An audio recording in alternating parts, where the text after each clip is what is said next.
We are taking calls at 617-830-4750. Let's go to our next caller from the 315 area code. Caller from 315, what's your name and where are you calling from?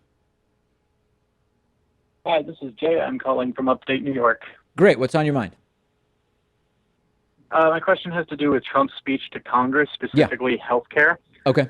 He spent several minutes saying how the ACA is a failure, but said almost nothing about his plan to replace it, at least not in the speech so far as I saw. Yeah. They want to replace it with things like a flat tax credit or a health savings account. And if you actually do the math, it doesn't work for nearly everyone. It alienates poor people, specifically poor people with health problems.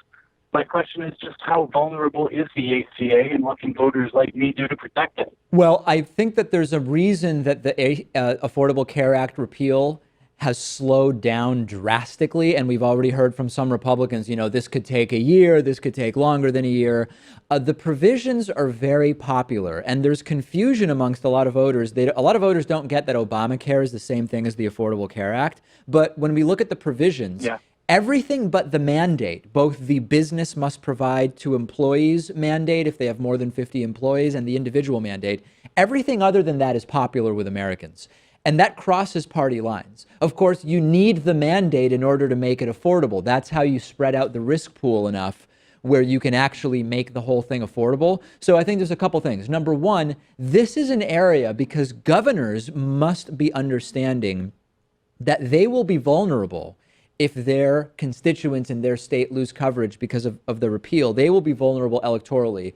Call all of your representatives, okay? This includes the governor. This includes state senators and state representatives, but also the ones that you have in Washington, D.C. That's number one. And tell them that you are at risk or someone who's at risk, however it applies to you, right? But I think that there is no doubt that many millions of people, based on an analysis of a leaked plan, millions of people may be left without coverage under what has sort of leaked that might be at least a part of the plan that Trump and Republicans are going to put forward.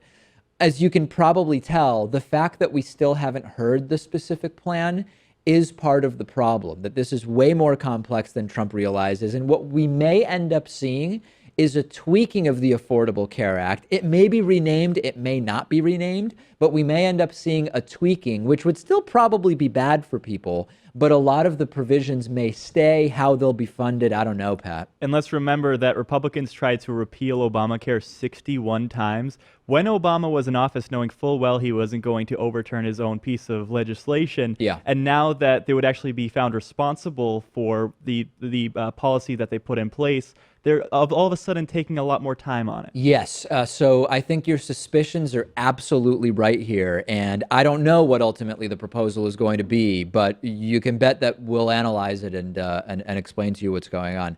Thank you so much for the call. I really appreciate it. Thank you very much, guys. All right.